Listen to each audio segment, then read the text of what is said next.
Hi there, I'm Kevin O'Connor, and welcome back to Ask This Old House, where if you've got a problem with your house, we've got an answer. Down in the basement, up in the attic, out in the yard, makes no difference to us. We've got a solution for you. Hey, good morning, guys. Good morning. Hey, Kevin. Richard, Tommy, where's Brother Roger? Roger is off to the Chesapeake Bay, to Baltimore, and take a small urban backyard and transform it into the most unbelievable outdoor living space. You really got to see this. Sounds like a great one. Absolutely. And this right here, Tommy, a siding job. This has got to be you. This is me, Kevin. This is actually a cementatious siding. It's made of Portland cement, cellulose, and it has some binders in it. They can actually simulate a wood grain surface, or you can have a flat surface, and it comes in different colors. It's pretty popular. A lot of people use it. In fact, we use it quite often, and I guess it's really just got one knock. Right. And that's it's really dusty when you cut it. Really dusty when you're cutting. Well, I'm going to show you some new tools on solving that problem. Can't wait.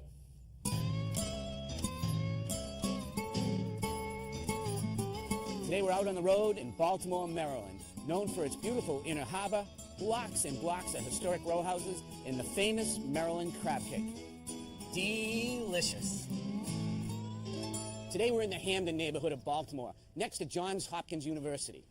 And this is fairly typical of the region. Long-running communal porches, a great place for the neighbors to come out and socialize. This is what we have for front yards, a very, very small space. But we're lucky today. Off an alleyway in the back, we have some space we're going to be working on.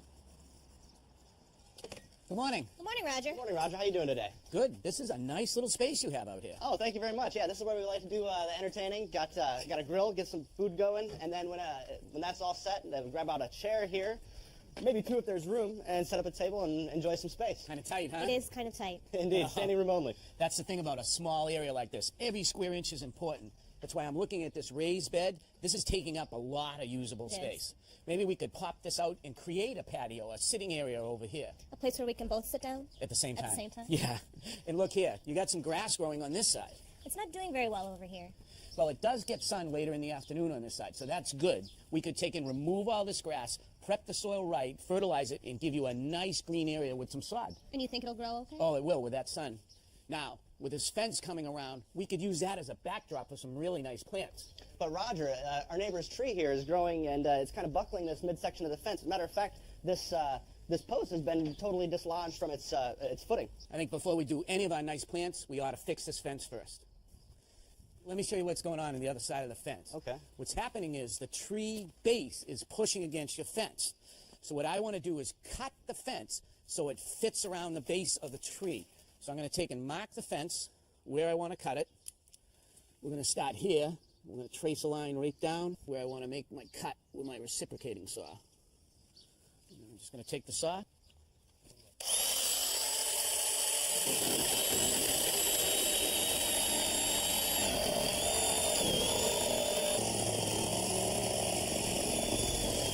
Slats removed, you can see that the tree is still pushing on this 2x4, so we have to remove that, this 2x4 rail. All right. So what I want you to do is take the reciprocating saw and make a cut right there on the 2x4, next to the slat. All right.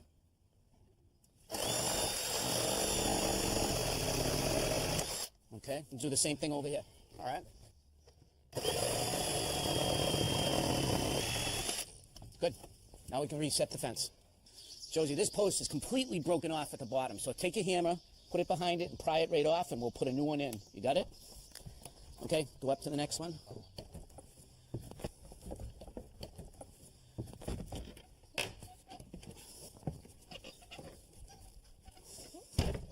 All set. Now just dig out the old post and set the new one. Now when I put this post in, I want to make sure I span these 2x4 rails because we're going to screw them into the post. All right. So I'm going to take it, drop it in. It looks pretty good there. All right, check it for level. All right, a little bit your way. Okay. Good. Now front. Good. Looks good. Now take a couple scoops of that stone and put it in around that post. All right. Now take this 2x4 and use it to pack that stone around the post. Just tamp it in lightly up and down. All the way around. The stone's going to hold the post in place, but also give it good drainage. Okay, Nate, what I want you to do is screw through the slat and this 2x4 right into the 4x4 post. So put two of them in, all right? All right. I got it here. Go ahead.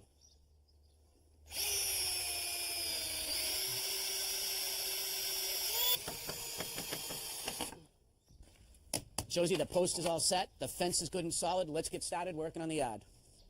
Now remember, we wanted to create a sitting area over here, so the first thing we want to do is get rid of these brick. They're not mortared in place, so I just want you to take them, toss them in the wheelbarrow, and get them out of here.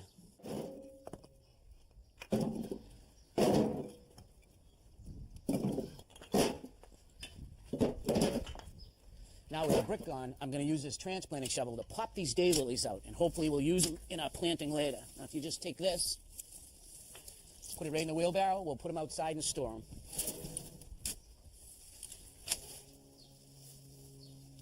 Josie, that transplant shovel works great because you can get right underneath the daylily and just pop them right out. Hit it once more with a shovel. Well, that looks great. It's looking bigger already. Absolutely. All right, Josie, what we want to do over here is we want to strip the grass off of this area. So I want you to take the transplanting shovel, and now we're going to use it to grub out all the grass. When you get a piece up, you just put it right in the wheelbarrow. It's going really well. You see what we're doing is we're just peeling off the grass, and we're leaving all the good soil behind, which we'll amend and use for our new lawn. All right. Now, your soil is really compact and full of roots. So what we want to do is dig down and turn the soil over. That's going to loosen it up and allow the roots of the new sod and plants we're going to put in to grow. All right.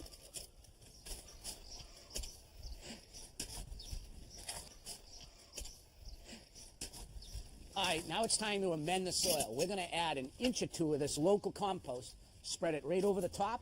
Now you can start tilling it right in, turn it right in with your shovels. All right. Okay, coming behind you.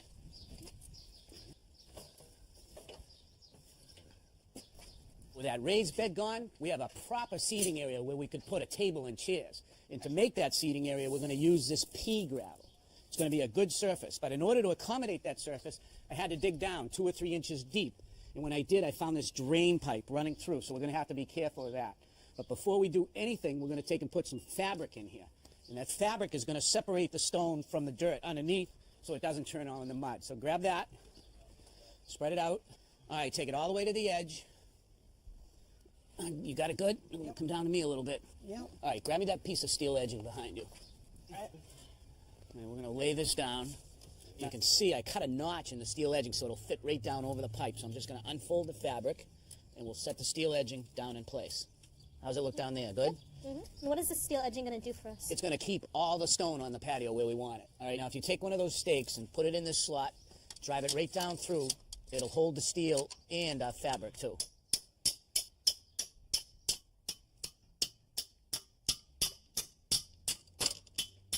Good. All right, just dump that right in.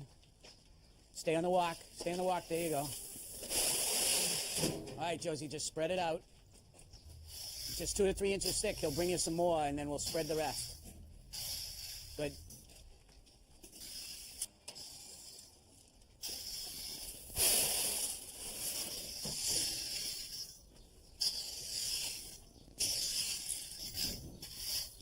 Don't you just love that sound, Josie? I do. All right, let's recap for a second. right. We're keeping the concrete blocks. Yeah. We've got our stone in for our seating area. So now it's time to talk about plants. And the first thing I wanted to do is I wanted to put in a holly to block this alleyway. Now that's a beautiful plant. It's going to have red berries in it in the fall. In front of it, I'm going to use this spirea called Limelight. That's a pinkish purple flower on it. And look at the chartreuse color. It's really going to brighten things up. It is. And the thing I like about this plant is even though it may get a little big, 24 to 30 inches, you can cut it back to 6 inches in the spring and it'll start all over again. So you can keep it in check. Okay. Now in the corner, we're tight. So I wanted to use a fastigiate plant. That's a plant that's going to grow upright, not wide. So I chose this skip laurel. You can see that it had white flowers that are just going by. So it's going to be a really attractive plant for this corner. Then we'll put another spirea underneath it. Over in the corner, we really wanted a specimen tree, so we chose this Japanese red maple. Now, isn't that going to get pretty big? It will, under perfect conditions, it could get 30 or 40 feet tall. But here in the corner of your little garden, it's not going to grow that fast. You may have to do a little bit of yearly pruning on it, but I think it's worth it to have a statement like this in the corner. Now, every garden needs some drama. So for your garden, I brought a weeping Norway spruce. He still has the cones on it. Look at the new growth coming out, and look at the shape on that plant. How cool. I really like that. Well, let's get some plants in the ground. All right, take a whack the side of this first. All right, now I'm going to lift up on it. Taking it down in the pot. Got it? See the roots here on the outside of the ball? Yep. These have been growing so much in that container that they're now growing around in a circle. This plant is root bound. So in order to fix it and encourage it to grow right, we are simply going to come in and cut all those roots so they will start growing out away from the ball. Okay, let me tip this up. Josie, I want to check you to make sure that the best side of the tree is out towards you. How does that look? Pretty good. Pretty good? Now you notice that the plant is slightly higher than the area around it. That's very important. We don't want to plant too low. Josie, if you throw some of that compost on the soil in the back. Now we're just going to take it, mix the compost in, and then just backfill the plant. That's looking good. And Josie, can you give me one more over here, please? Thank you. That compost really helps the soil and will encourage those roots to grow out and really get growing to make a strong tree. Now, to also help the roots grow, we're going to use a starter fertilizer, but this is in the form of pellets. Now, for this particular size tree, we need 4 pellets. So you're going to take 2, and I'm going to take 2. Put it at the edge of the root ball and take your thumb, just push it down in. And we've just given the tree the proper dose of slow-release fertilizer. So this guy's ready for some water. Now, I'm going to give all these plants a good soaking. Then I want you to put down a 2 to 3 inch layer of mulch. That's going to keep the weeds down, but more importantly, it's going to hold that moisture in the soil. So take it through all the plants and make sure you don't cover them up. Josie, the mulch looks great, especially that curve, and this is where we're going to put that little spot of sod. Before we put the sod down, I want to put some starter fertilizer down. We'll just take and rake that in lightly, and then we're ready to put down the grass. All right, now we want to take and tuck this right in so that we can't see the seam that's there. What I'm going to do is take a knife and I'm going to cut a nice little graceful curve all the way down here. I'm going to take this piece and see if it'll fit in that hole we have down the end down there. So, what do you think? Oh, I think it's great. What a difference. I mean, this morning we came here, we had basically nothing. Now we have a beautiful landscaping and a great seating area. Yes, I think we're going to use this tonight and have dinner out here. I really want to thank you for coming to Baltimore. Oh, it was my pleasure. I had a lot of fun. What's he cooking tonight? Steaks. Steak. Well, Roger, I hope you got yourself one of those steaks, because that was a serious transformation for a small space. Medium rare, and it was delicious. Good for you. Now, this whole project started by talking to the homeowners to find out how they wanted to use the space, and a couple things came up. First was the existing hardscape we were going to leave both because of time and budget, It'd be a lot of work to smash up all that concrete. and then replace it with a new hardscape. Right. So what we had in this corner is we had a barbecue, and they tried to have a table and chairs here, and it didn't work. They wanted to leave the barbecue there, so what we did is we put the seating area over here and gave them ample room to have a table and chairs. So this is a pretty nice tool. I haven't seen you use this before. You sort of stick down the various surfaces, the concrete, the mulch, the seating area right here, and then you've got these little guys. Oh, they're magnetic, so they represent the plants, Right. and you can move them around, so you have a whole bunch of different options that you can look at. Now, you can do this with computer software too, but I'm more of a hands-on type of guy, so I have a lot of fun playing with these Sure. different things. And you can even take bigger ones, and it lets you know if things grow and get too big, what's going to happen, or if you put in a bigger tree. I tell you what, it's a lot easier moving around a little magnet like this than digging up a Japanese maple and putting it in a different side of the yard. That's for sure. Also, you can go to the internet, and you can print out all these symbols, and then take a piece of graph paper and lay out your area to scale, put the symbols on the plan. That way you're going to get the right size plant, so you have the right plant for the right spot. That's a nice option. And it's going to save you time and money. Sure. Speaking of money, how much went into our little yard? Well, we had about $2,000 in material. Now, we had some big specimen plants. We had the Japanese maple, we had the Norway spruce, and we had the holly. What I tell people is if they want to start and save some money, buy smaller plants, take care of them, and they'll grow and fill in. Great tips and a beautiful transformation for the backyard. Nice job, Roger. Thanks, Kev. Tommy, I thought we would talk fiber cement siding, because this is clearly a material that is here to stay. Oh, yeah. It is on about 15% of new homes, and it's actually used quite a bit in renovations as well. Yeah, I've used it on a few of my jobs, and I like it. And there's a couple reasons I like it, actually, and one of them is cost. Right. It's about 30 to 40% less than a wood siding, like cedar or redwood, for example. And it's hard, so it won't dent like wood siding. Comes in different textures. There's one here that simulates a wood grain, and here's one that's really flat. And in the durability category, the paint job is pretty impressive, too. Yeah, well, first of all, when you buy it, it comes primed. If you want it painted, they offer about 12 different colors, and when they paint it in the factory, they actually heat the siding, and they spray the paint on that warm siding. It actually adheres better. 2 coats. And it gives you a 10 to a 20-year warranty, so that's good. That's pretty impressive for a paint job. Right, but there's still touch-up work that's going to be needed in the field, so if you make a cut along the way, you're going to have to touch up that joint. They'll send you some paint that will match. So those are some of the benefits. I guess the biggest downside is working with it, because this can kick up a ton of dust. A lot of dust. I think that is probably one of the biggest. Now, you can cut it with a conventional saw. saw like this right here, but you want to use a special blade. You notice there's very few teeth, unlike the one that you'd use when cutting wood. And the purpose behind that is less teeth is going to try to kick up less dust, but it still kicks up a lot of dust. It's going to kick up some dust. Let me show you. Put on your mask there.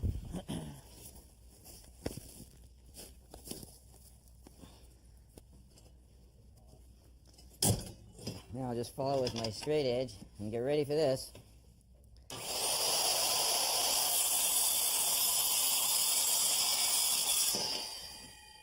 So quite a bit of dust and not the kind of stuff you want to be breathing in. Right. And so to counteract that problem, the solution has been a whole host of specialty tools, different ways that you can actually cut Right. the fiber cement. Here's actually a shear that will cut the siding in through this little slot. So This is an attachment just put on a regular yeah, screw gun. goes right on a drill. Turn it on. You don't have any dust. Cuts right along. Yeah, that's pretty good. Takes a little longer, but you don't have any dust. Right, exactly. They've got some hardened blades for a jigsaw. Right? Right. Hopefully that's not going to wear down. You use on a regular jigsaw blade, that won't last. It'll wear right out. Right. And there's also hand nippers that if you wanted to cut around an obstacle, like a pipe or something like that, you can actually cut around with something like this. Gotcha. And then there's also a specialty blade if you had to cut a circle into the siding. Right. Notice that there's very few teeth, opposed to the one that would cut wood or metal. Good for putting a dryer vent in the side of the house. Yep, yep. All right. Now, there's one thing that you really wanted to show me that I have not yet seen. Well, they have saws now with dust collection, all right? Here's one here, and there's actually this little attachment comes down, brings it tighter to the material, and it brings the sawdust right into the bag. Here's a new one that I tried the other day. So these are saws specifically made for cutting fiber cement. Right. Straight edge on it. Now let's see what the difference in dust is.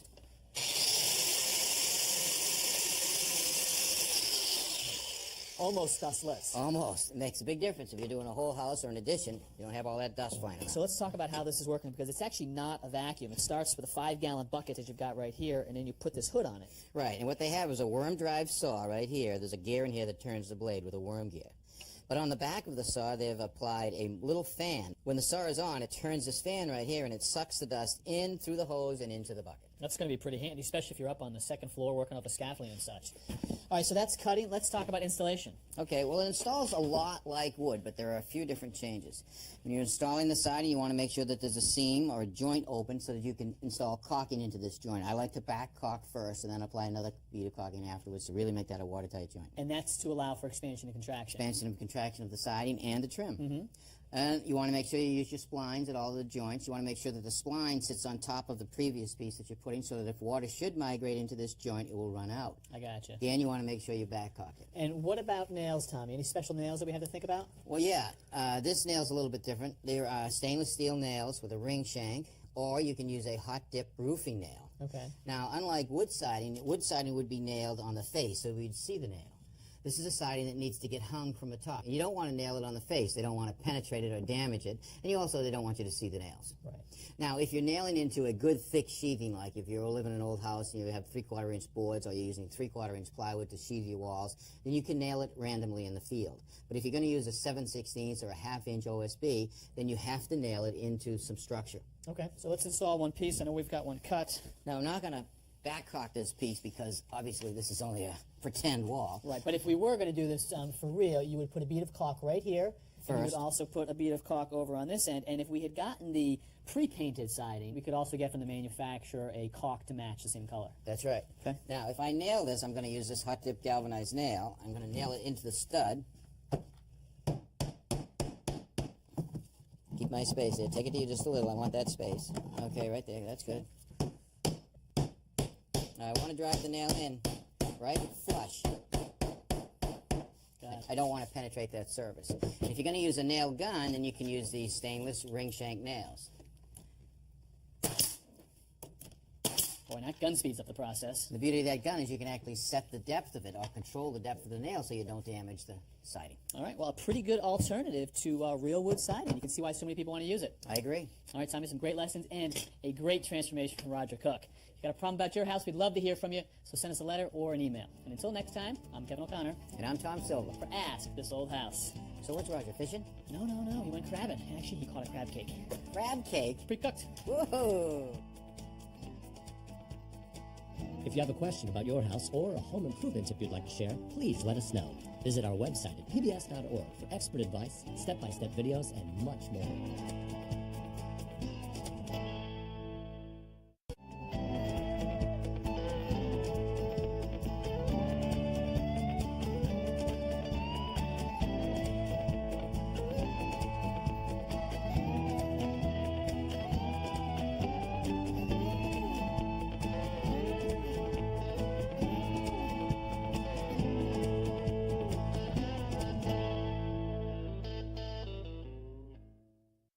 Next time on Ask This Old House, Tommy gets down in the gutter. So it's very important to have a gutter to protect the sill, the lower portion of your wall, and also keep the water out of your basement. I got just a solution for this homeowner today. And Kevin is sitting pretty. It is a portable seat. You know those little seats you carry around? Sure. Pump that sucker up. Gives you a nice, soft cushion right there. Nice softer feel. That's next time. This Old House magazine, the companion to the television series, provides advice from our experts that you've come to know. You can use your credit card to order 10 monthly issues for $10 by calling 1-800-221-5900.